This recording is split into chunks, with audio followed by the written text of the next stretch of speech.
E aí pessoal da NET, que é o Felipe de novo no canal Mundo Seiya. E hoje chegou o dia, continuando as minhas análises do mangá clássico, de comentar um assunto muito polêmico que é discutido aqui no Brasil há pelo menos 20, 25 anos, por aí.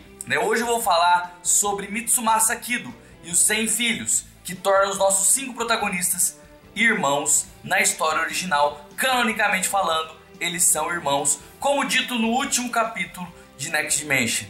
Mas antes da gente analisar os pontos bons e os pontos ruins disso, dá o like no vídeo, se inscreve no canal e manda o vídeo para de vocês que possa ter mais interesse em coisas sobre o universo de Saint Seiya, Cavaleiro do Zodíaco. Se você quiser e puder, você também pode se tornar membro do canal Mundo Seiya, que é a melhor maneira de ajudar o canal. Torne-se membro, você assiste faz tempo aí, considere se tornar-se membro do canal Mundo Seiya e me ajudar de maneira direta no caso. E se você quiser me ajudar de maneira indireta, é só comprar mangá aqui no Amazon. A Final Edition número 4 já está em pré-venda, eu coloquei aqui na descrição do vídeo, vários mangás aí, Final Edition, Time Odyssey, Lost Canvas, Next Dimension, episódio G, tudo isso eu coloquei aí na descrição do vídeo. Se você tiver interesse em mangá, é só comprar que me ajuda de maneira indireta. Pessoal, vamos lá então comentar sobre o polêmico Mitsumasa Kido, o pai dos 100 órfãos. Vamos lá?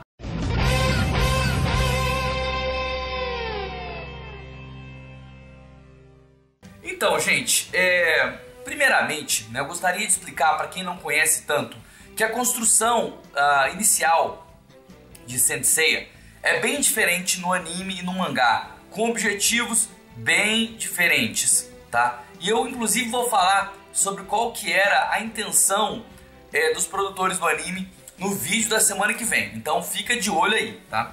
Mas a construção original, ela colocava a história muito bem amarradinha, muito bem ligadinha lá no começo, com os 5 protagonistas, cada um tendo a sua missão de vida, com nenhum deles lutando pela armadura de Sagitário, todos eles tendo motivos específicos para estar ali na Guerra Galáctica. E depois você tem um elemento estranho, que é o Ikki, que também tem motivações específicas que não tem a ver com o santuário, como no anime, tá? Não tem a ver com o santuário, que dá a ele uma personalidade própria. E o fato de todos serem irmãos, isso amarra a história. O fato deles serem irmãos amarra a história. Mas eu vou explicar isso já já. Antes de explicar por que o plot dos irmãos é essencial e importante, gostaria de falar sobre Levante na Sala. O fato de um homem ter 100 filhos ser exagerado, vamos lá. Primeiramente, nós não sabemos a idade dos outros 90 filhos. Quando Mitsumasa Kido pegou a Saori no santuário, ele já tinha 100 filhos. Então nós não sabemos a idade dos outros. Pode ser que os outros fossem mais velhos e só os mais novos sobreviveram, Só os mais novos aguentaram o treinamento. Então assim, a gente não sabe. Pode ser que eles tenham a mesma idade, de 3 a 15, mas pode ser que eles tivessem 17, 18, 19 anos na época em que a história clássica aconteceu.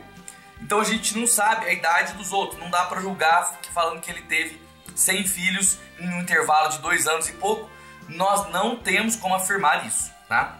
Segundo, gente, o fato de Mitsumasa Kido ter 100 filhos é sim exagerado, mas não é fora da realidade, tá? Nós temos aqui alguns exemplos, na vida real, tá? O fundador do Telegram, como vocês podem ver na matéria aí, tem mais de 100 filhos, Tem mais de 100 filhos, inclusive teve problema lá de questão da herança, Então você vê um exemplo na vida real. Você tem também esse caso aí do cara que teve mais de 1000 filhos em inseminação. Mas o Mitsumasa Kido não foi em inseminação. Foi explicado? Não foi, então deixa. E nós temos também esse outro caso aqui na Uganda, de um pai, não é nem rico, que teve 102 filhos. Então assim, trouxe aqui para vocês 3 exemplos na vida real, para indicar que, apesar de ser altamente incomum, altamente improvável, não é irreal, tá? Uma pessoa ter 100 filhos, não é nada irreal, E assim, gente, nós estamos falando de ficção.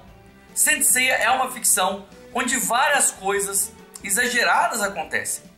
Então o Mitsumasa Kido ter 100 filhos, como eu falei, mesmo exagerado, né, faz parte, né, da crença que você tem que ter no universo que uma ficção constrói, né? E se na vida real isso aconteceu já, como eu já provei por fatos aqui, por que não dentro de uma ficção, né, onde as pessoas destroem os átomos, né? Então assim, não é nada dentro de uma ficção, é totalmente aceitável, tá? E assim, em geral, gente, as pessoas em geral vão ter tanto hate em relação a isso, simplesmente porque não é a história que eles conheceram na infância. Então não estão acostumados com isso na infância, acharam estranho, porque não era assim no animezinho da infância delas, né? Então, infelizmente, as pessoas vão ter esse hate, algumas pessoas, não são todas, tá? Por conta de não estarem acostumadas, né? Em geral, mesmo eu explicando, ó, é exagerado, mas não é irreal. Mas por que esse plot é tão essencial, né? Gente, esse plot é muito essencial justamente porque ele define o personagem que é o antagonista do primeiro arco, que é o Ikki de Fênix.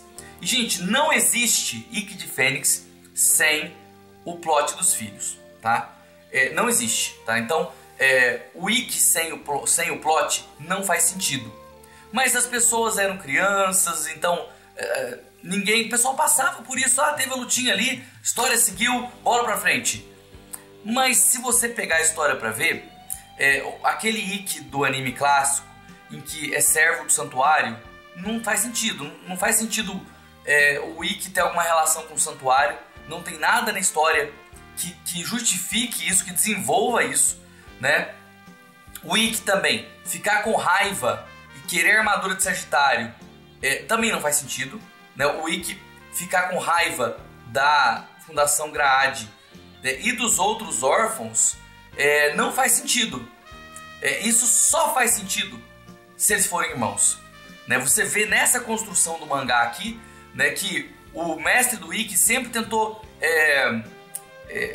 ensinar ele a ter ódio de tudo, né? E mesmo quando ele mata a Esmeralda, né, quando a Esmeralda morre, o Ikki não sucumbe ao ódio.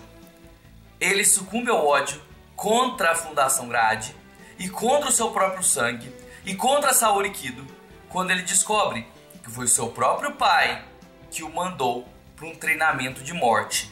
Então, na visão do Ikki, isso se torna muito mais dramático. Isso se torna o motivo do Ikki se revoltar. Sem isso, não tem motivo para o Ikki se revoltar, né? Isso torna o Ikki no anime ainda mais patético, né? Por se revoltar, por sofrer, sendo que todos sofreram, né? Inclusive o Ikki no mangá admite, né? Eu fui o maior covarde porque vocês sofreram tanto quanto eu. Mas tem o plot dos irmãos que o Ikki sabia e os outros, acho que só o Yoga também sabia. O Yoga não se revoltou, o Ikki sim, né? Mas o plot dos irmãos que faz o Ikki se revoltar, né? E você tem isso explicado dentro do mangá, né? Sem falar que o plot dos irmãos, ele dá mais drama e mais peso para a história. Então, foram 10 pro treinamento no anime clássico e os 10 voltaram. Ninguém morreu no treinamento. O fato de você dizer que foram 100 pro treinamento e só voltaram 10, os outros sumiram, vários morreram, né? Isso dá a ideia, dá muito mais peso para a história, né? O Mitsumasa Kido realmente, para cumprir a missão que foi dada por uma divindade, ele sacrificou de fato 90 dos seus filhos, né? Por quê? Porque 10 deles tinham que se tornar cavaleiros e 5 teriam que se tornar os cavaleiros que salvariam o mundo. Então assim, a história é muito mais dramática, a história é muito mais próxima do que é uma tragédia grega quando ela é feita dessa forma. Mitsumasa Kido, o pai dos órfãos, sacrificou os 100 filhos para que 10 pudessem voltar. Isso dá muito mais peso ao drama da história.